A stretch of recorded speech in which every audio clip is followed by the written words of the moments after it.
honor to welcome you all here today. We'll start our event with a beautiful poem by Joanna Bailey about an unsung heroine whose contributions to the nation deserve much wider recognition. For 30 years, her reign of peace, the land in blessing did increase, and she was blessed by her came to rule our land, a noble honored name. We'll now dwell into a remarkable story of Ahilyabai Holkar. For that, I would like to invite our esteemed guide for this exploration, Mr. Siddhant Hazare, who will illuminate the Ahilyabai's extraordinary life and achievements.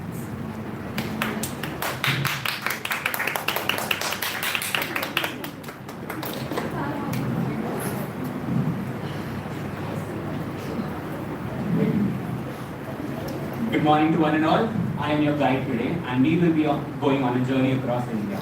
Are you ready? Yes! Alright. Let's start our journey with taking some holy blessings. Let us start our journey by going to the banks of the holy river Ganga in Varanasi. Soak in the beautiful sunlight and the holy wishes that you will feel here. Let's go. Now that we are in Varanasi, we cannot miss the Kashi Vishwanath temple. The one of the 12 Jyotirlingas that, and Kashi Vishwanath is said to be the first Jyotirling which manifested itself. Now, while we are here in the north, how can we miss the Char Dham Yatra?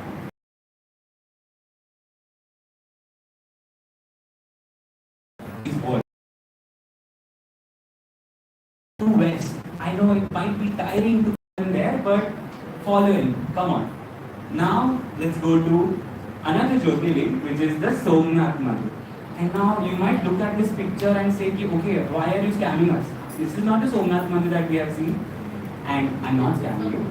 This is the Somnath Mandir, which is right opposite to the other one which you have popularly seen. Now, and also a little secret by the way, it is said that the original Jyotirling is actually here, and because they moved it away from the other Somnath Mandir because it was always raided, and that's why to keep the original Jyotirling safe, they kept the original Jyotirling here. Is one of the rumors. Okay, now I know it must be tiring, okay, and we need a break, right? Do you want to go on a beach? Yes! Alright, so follow me along to the scenic beaches of Tamil Nadu and also soak in the beauty of the Rameshwaram temple, which we will reach soon. Eventually, we will reach Rameshwaram temple, and yeah, we have reached Rameshwaram temple and the scenic beauty of Tamil Nadu, all the boats that you see here. Yes. Alright, I hope that was fun. Yes. Now, let's take a break and let's talk now. Alright, now there is something common in all these places that we have seen. Of course, beyond being places filled with wishes and the good faith of God and having a serene and light atmosphere, there's another thing that is common here, and that is that these places were either built, decorated and or maintained by a woman called Rani Ahilyabai Holkar. Rani Ahilyabai Holkar was the one who built many ghats along Varanasi, or not only Varanasi, many ghats along the river banks of Ganga. She took people from the Maratha region there who built these, and these Maratha people have now settled there and have become locals as well. The Kashi Vishwanath temple that we have seen was also built by her. Even the Somnath Mandir that we saw was built by her, and it has her name as well, Ahilyabai Holkar Somnath Mandir temple as well. And as well as in the south, the Rameshwaram temple, she has helped to maintain the temple and has decorated it as well. And there are many such places that she has worked for. Here you can see, you will see soon, that she has worked across 29 locations across India where she has either built temples, built dharamshalas, built schools, built various charity organizations which give food to the poor, and many things. The Chardham Yatra, along Chardham Yatra, the Kedarnath, Badrinath, Yamunotri, Gangotri regions, she has built various dharamshalas as well, which help the travelers even today. Such, let us now know more about this amazing personality and get to know about her. Now, this magnanimous queen had a very humble beginning. Rani Ahilyabai Holkar, or rather right now just Ahilya. Ahilya was born in Chondi village, which is part of Madhya Pradesh now. And one fine day, when she was 8 years old, Malharrao Holkar, who was a commander at the army of Peshwa Bajirao, was passing through Chondi village. There he saw 8-year-old Ahilya, who was in a temple service and serving food to the people.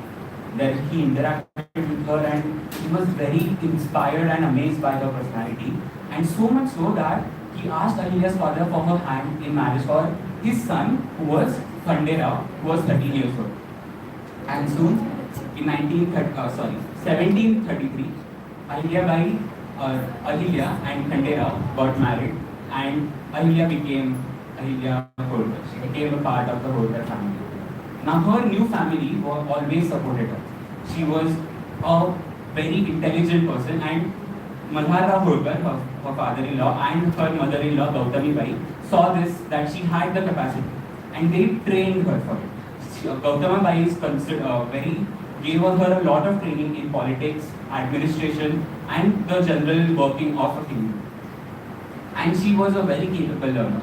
She would also go along on campaigns with Malharrao and Khanderao as well. Her life was going great. She also had a son called Malera. But as life is, it is unpredictable. It has its ups and downs, and then her life took a big deep dive. In 1754, when she was 29 years old, Khanderao passed away in a battle in Rajasthan, and Ahilyabai was distressed. It was around 18th century rather. Ahilyabai was so distressed that she decided to perform sati. But the people stopped her. People tried to tell her to please don't do this, and her father-in-law Malharrao pleaded and convinced Ahilyabai to not perform sati. And then she agreed, and Malharrao then started training Ahilyabai in military affairs as well. Now, capable military administration. 12 years later, 17 by old age. And then her son Malera took the throne, and however, within a few months, he also passed away because of a disease. The Marwa region, the Marwa kingdom, which is the current Madhya Pradesh region, was in a distress. They did not have a ruler, or a male ruler at least, to take the throne. But the people believed in Ahilyabai. So much so that with the permission of the then Peshwa, a widowed woman in 1767, Ahilyabai Holkar, the throne of the Holkar dynasty. Her reign then began of 28 years, and let me tell you, she was a benevolent ruler, a very generous ruler, and she was very kind to everyone. She was a devotee of Lord Shiva. Shivji का नाम हमेशा उनके ओठों पे रहता था. And she did not just build temples, she also gave back to the poor. And I think a mere guide's word are not enough to tell about a great personality. So let me read you some accounts of history.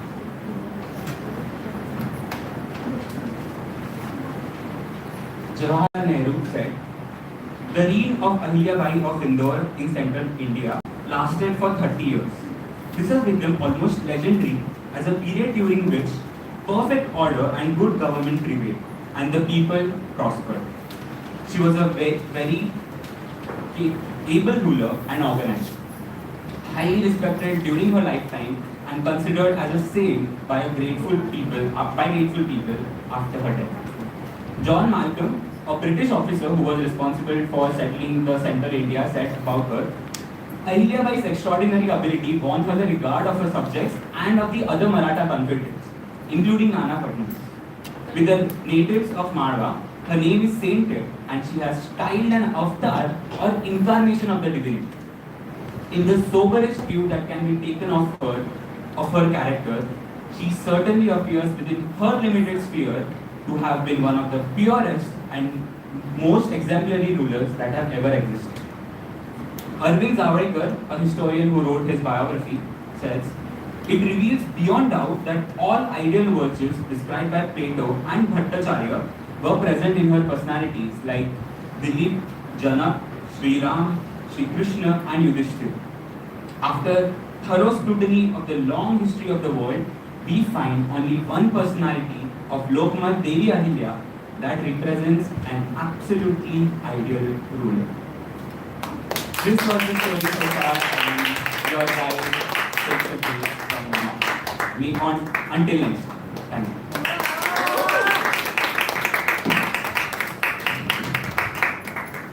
Thank you, Siddhant, for sharing with us the experiences of the great woman. Finally, to conclude our event on a gracious note, I would like to invite Ms. Nikita Tak to deliver a formal vote of thanks.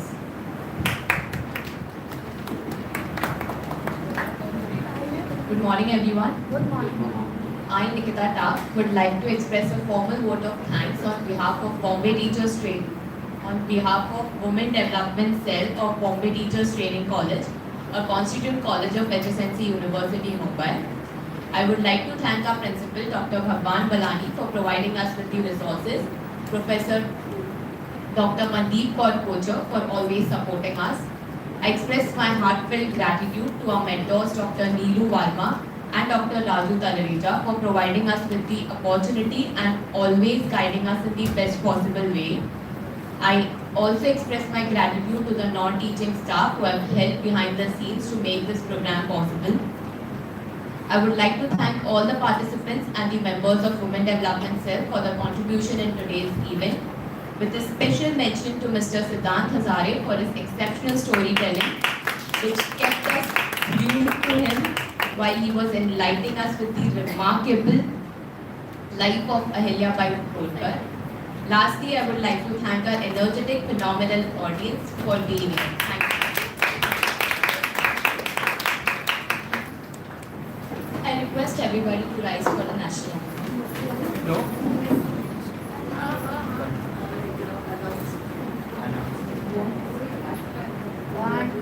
Wait.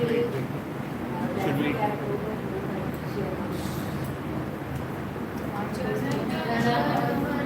Vinayak जय हे भारत भाग्य विधाता पंजाब सिंध गुजरात मराठा द्राविड़ उत्कल बंगा विंध्य हिमाचल यमुना गंगा उच्चल जलधि तरंगा तव शुभ नामे जागे तव शुभ आशीष मांगे गाहे तव जय गाथा जनगण मंगलदायक जय हे भारत भाग्य विधाता जय हे जय हे जय हे जय जय जय जय हे भारत माता की जय वंदे मातरम कोई बंद ही नहीं किया। ओके।